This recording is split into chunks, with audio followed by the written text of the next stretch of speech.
Assalamualaikum warahmatullahi wabarakatuh. Bismillahirrahmanirrahim. Alhamdulillahirabbil alamin wa bihi nasta'in 'ala umuri waddin. Wassalatu wassalamu ala asyrofil anbiya'i wal mursalin wa ala alihi washabbihi ajma'in. Bersyukur kita kehadirat Allah Subhanahu wa taala dengan membaca alhamdulillahirabbil alamin. Berselawat kita kehadirat Rasulullah dengan mengucapkan Allahumma shalli ala sayyidina Muhammad wa ala ali sayyidina Muhammad. Bapak Ibu, guru-guru PPG se-Kabupaten Karimun khususnya, sebagaimana kita ketahui bahwasanya BMPG PPG Kabupaten Karimun adalah merupakan sebuah wadah yang menaungi guru-guru PPG dalam rangka memberikan pembinaan-pembinaan dan bagaimana kita bisa melaksanakan kegiatan silaturahim antar guru-guru TPG se-Kabupaten Karimun. Sejak BMPG TPG Kabupaten Karimun berdiri sampai sekarang, alhamdulillah kita sudah banyak melaksanakan kegiatan-kegiatan yang sangat nyata dalam rangka meningkatkan kuantitas dan juga kualitas Taman Pendidikan Al-Quran se-Kabupaten Karimun. Dan alhamdulillah sampai sekarang secara kuantitas tidak diragukan lagi, kita sudah memiliki 334 taman pendidikan Al-Quran dan juga kita sudah memiliki 1.600 lebih guru PPG. Kemudian dari segi program kualitas, alhamdulillah sampai saat ini kita terus berupaya untuk melakukan peningkatan kualitas guru PPG melalui berbagai macam kegiatan. Di antara lain kita sudah melaksanakan kegiatan sertifikasi, kita juga sudah melaksanakan kegiatan UKG dan juga kegiatan-kegiatan pembinaan bagi guru PPG yang sangat sering kita lakukan. Bapak Ibu, guru PPG se-Kabupaten Karimun yang kami hormati, oleh karena itu dalam upaya BMPG TPG meningkatkan kualitas guru-guru TPG se-Kabupaten Karimun, maka kami mencoba untuk bagaimana kita memanfaatkan teknologi yang ada. Memang selama ini kita sudah sering memberikan pembekalan baik itu di tingkat kabupaten maupun tingkat kecamatan. Terlebih ketika kita akan melaksanakan kegiatan UKG kemarin, alhamdulillah pembinaan demi pembinaan sering kita lakukan dan bisa menghasilkan peningkatan guru-guru TPG secara kualitas. Namun tidak ada jeleknya seandainya kami mencoba untuk membuat sebuah video dalam rangka kita mengingat-ingat kembali pembinaan-pembinaan maupun pelatihan-pelatihan yang dulu sudah pernah kita lakukan, dan ini juga bertujuan agar guru-guru TPG yang baru, barangkali ada guru TPG kita yang sudah tidak mengajar lagi karena suatu hal, digantikan dengan guru-guru TPG yang baru, sehingga perlu adanya pembekalan-pembekalan kepada guru TPG yang baru khususnya dalam rangka memberikan keseragaman, memberikan pembinaan yang maksimal di TPG masing-masing. Bapak Ibu guru TPG yang kami muliakan, oleh karena itu sekali lagi kami mencoba untuk memanfaatkan teknologi yang ada. Kami berusaha untuk memaparkan materi-materi yang dulu pernah kita sampaikan di pembekalan, mudah-mudahan bisa mengingat kembali, kemudian menjadi referensi, dan kalau ada yang baik bisa kita terapkan di TPG kita masing-masing dalam rangka kita selalu terus berupaya untuk menjadi guru yang terbaik bagi santri-santri kita di TPG. Bagaimanapun kualitas santriwan-santriwati di Taman Pendidikan Al-Quran itu sangat tergantung kepada kualitas guru-gurunya yang ada di TPG tersebut. Bapak Ibu yang kami muliakan, baiklah untuk tidak memperpanjang waktu, kami mulai menampilkan materi pertama dan insya Allah ini akan kita upayakan berkelanjutan. Nanti akan kita paparkan juga mungkin materi-materi yang lain, misalkan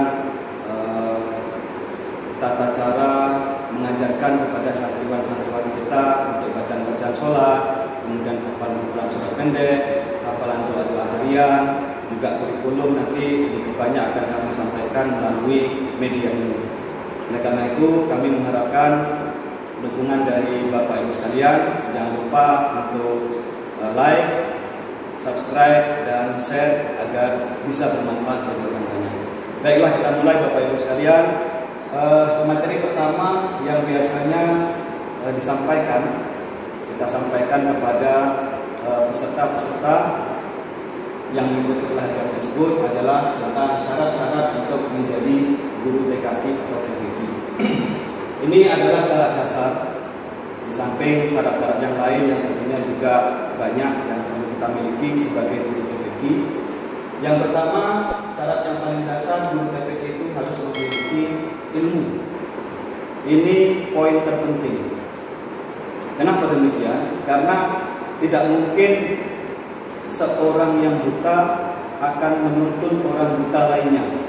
Ini akan mengalami kendala dan kesulitan. Oleh karena itu, bagaimana mungkin seorang guru yang tidak bisa membaca Al-Quran atau belum mampu membaca Al-Quran ini mengajarkan kepada santri-santrinya untuk membaca Al-Quran. Ini kan sesuatu yang aneh, sesuatu yang tidak semestinya. Oleh karena itu, setiap guru TPQ itu harus memiliki ilmu yang memadai. Ya, ilmu yang memadai untuk mengajarkan santriwan dan santriwatinya di TPQ masing-masing. Sebab dengan ilmu yang memadai ini kita akan lebih banyak bisa menciptakan kreativitas, kemudian memberikan wawasan-wawasan yang lebih kepada anak didik kita. Kalau seandainya guru-guru TPQ selama ini masih merasa memiliki ilmu untuk mengajar di TPQ, mungkin merasa masih pas-pasan atau belum memadai, ini kami harapkan marilah bersama-sama kita selalu meningkatkan kualitas diri dengan selalu banyak belajar lagi. Karena sebagaimana sabda Nabi bahwa tidak ada batasan untuk kita belajar. Ya, minal mahdi ilal lahdi. Ini sangat penting. Bahkan saya teringat dulu ketika guru saya berpesan bahwa barang siapa yang merasa dirinya sudah pintar, maka sesungguhnya itu adalah orang yang bodoh. Ini sering kami dapatkan dulu motivasi-motivasi seperti ini. Jadi tanpa pandang usia, marilah kita terus selalu meningkatkan kualitas diri kita. Apalagi zaman sekarang banyak fasilitas-fasilitas ya yang bisa kita gunakan untuk kita meningkatkan kualitas diri. Dan kita bisa belajar lagi dengan belajar kepada seorang guru, atau bisa kita mencari referensi-referensi dari teknologi yang ada sekarang ini. Banyak sekali yang bisa kita gunakan untuk mengembangkan kita. Nah, oleh karena itu pentingnya kita untuk memiliki ilmu. Jangan sampai nanti ada seorang guru TPQ misalkan ilmunya belum memadai, tapi dia karena punya semangat yang tinggi, kemudian dia mengatakan ada apa-apalah, ya, ilmunya kurang nanti ngajar di Iqra 1 saja misalkan, Iqra-nya mengajar di Iqra 1. Menurut dia itu hal yang mudah kan.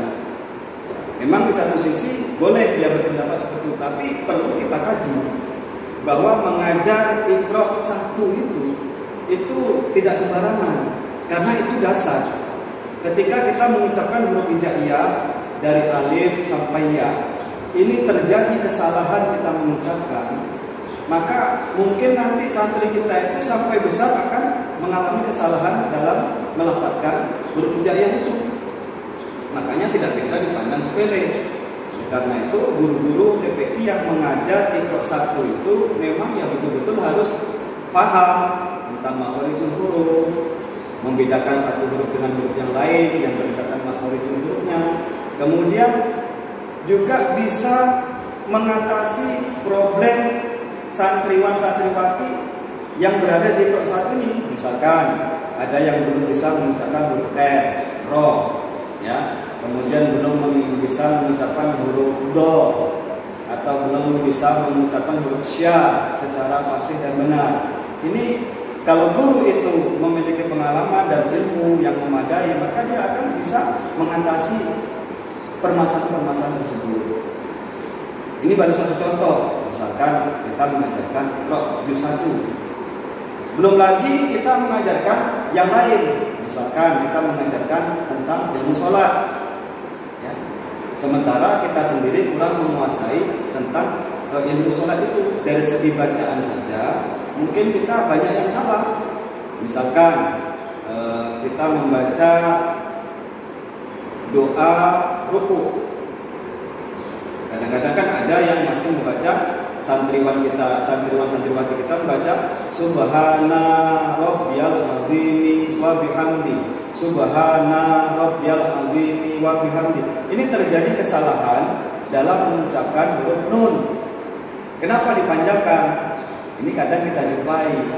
Nah, kemungkinan ketika guru mengajarkan santri tersebut membaca doa ruku itu juga ada sesuatu yang kurang, seperti pengucapan huruf na yang dipanjangkan. Dan ketika itu sudah dihafal oleh santri dan mereka sudah mengamalkan itu dalam sholatnya, maka sampai kapanpun dia akan mengucapkan na-nya itu panjang. Walaupun nanti satu saat dibetulkan, diperbaiki oleh guru yang lain, mungkin bisa saat itu dia benar merubah kebiasaannya, tapi mungkin besok lusa sudah kembali lagi kepada kebiasaan semula.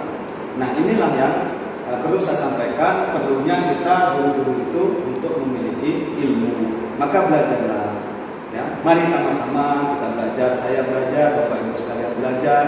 Kita memanfaatkan metode yang ada, kita memanfaatkan teknologi yang ada, fasilitas yang ada. Kita bisa mencari seorang guru dan lain sebagainya, ya. Insya Allah semua itu yang kita lakukan tidak akan sia-sia. Kemudian yang kedua, Bapak Ibu, selain memiliki ilmu sebagai gambaran tadi yang saya sampaikan, kita juga harus menguasai yang nomor dua, metode. Metode ini kita perlu kuasai agar targetnya itu bisa sesuai. Memang zaman sekarang ini banyak sekali metode-metode dalam mempercepat seseorang untuk bisa membaca Al-Quran, ya. Yang kita gunakan biasa dari dulu di Karimun ini kita memakai metode Iqra dalam mengajarkan Iqra, mengajarkan pengenalan huruf hijaiyah. Kemudian ada metode-metode yang lain yang semuanya bagus. Tinggal tergantung bagaimana guru itu menyampaikan dan menguasai metode tersebut. Nah, oleh karena itu, ketika kita menguasai metode mengajarkan Iqra sesuai dengan aturan-aturan dan petunjuk-petunjuk yang ada, maka insya Allah kita bisa mencapai target lebih cepat dan anak dalam penguasaannya itu lebih baik. Tapi kalau kita secara metode itu belum menguasai, ini mungkin agak terjadi kelambatan. Nah, ini perlunya kita menguasai metode. Sebab ketika metode kita kuasai, kita juga nanti akan menemukan solusi-solusi terhadap permasalahan-permasalahan anak didik kita di dalam kelas. Oh, yang ini cepat bisa, yang ini agak lambat, yang ini kadang masuk kadang tidak misalkan. Itu kan perlu metode kita bagaimana semuanya itu bisa cepat menyelesaikan Iqra-nya dan bisa membaca Al-Quran. Seperti misalkan ya kita membuat makanan sajalah. Saya contohkan misalkan membuat nasi goreng. Kalau kita membuat nasi goreng, kita punya ilmu, kita punya metode yang bagus, yang sesuai ketentuan misalkan, itu pasti hasilnya bagus, maksimal, ya. Tapi kalau seandainya kita memasak nasi goreng, ilmunya kita kurang memiliki, ya. Kemudian juga dari segi hal-hal lain juga apa adanya, ya barangkali rasanya ya agak kurang dibandingkan dengan orang yang menguasai ilmu dan metode tadi. Ini satu contoh Bapak Ibu sekalian, ya. Yang berikutnya, yang ketiga, kita memiliki kemauan atau semangat juang, atau ya kita lebih mengarah kepada ikhlas. Mengapa begitu Bapak Ibu sekalian? Karena mengajar di TPQ ini khususnya, kita ketahui pertama kendala kita ada anak-anak didik kita yang mereka sekolah SD atau MI, kadang mereka masuk pagi, Ini yang banyak kita mengajarkan di sore hari. Ini yang memang jadwal semestinya. Ada yang mereka sekolahnya masuk sore, kemudian mereka di TPQ harus kita masukkan pagi supaya mereka bisa terus untuk belajar tanpa putus dalam 1 tahun karena waktu belajar di sekolah formalnya. Nah, maka dari itu satu kendala yang perlu kita carikan solusi sehingga target kita bisa tercapai, biar bisa tercapai. Yang kedua, mungkin ada beberapa anak didik kita yang karena sudah capek di sekolah formal sehingga di sore hari mereka belajar sudah agak lelah, atau juga waktu belajar sore hari itu yang kurang efektif. Ini kan menjadikan masalah tersendiri. Maka perlu adanya kemauan dan semangat juang yang tinggi. Di samping itu kita sendiri dengan profesi kita masing-masing, barangkali dari kita pagi bekerja punya kesibukan, sementara sore hari badan kita sudah capek, kita juga masih terus mengajar anak-anak didik kita di TPQ. Ini memerlukan satu pengorbanan tersendiri. Maka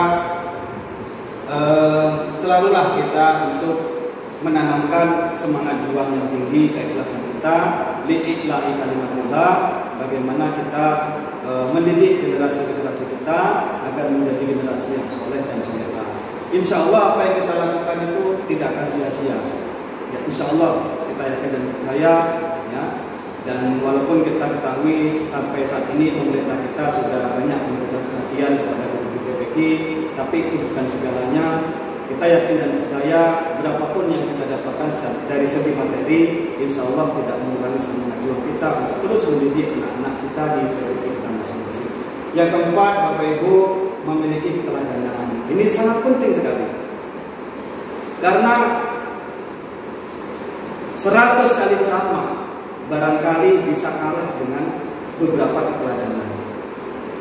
Anak akan melihat, merasa apa yang ada di depannya, apa yang dilakukan oleh guru-guru itu sangat membekas dan mereka mudah untuk meniru.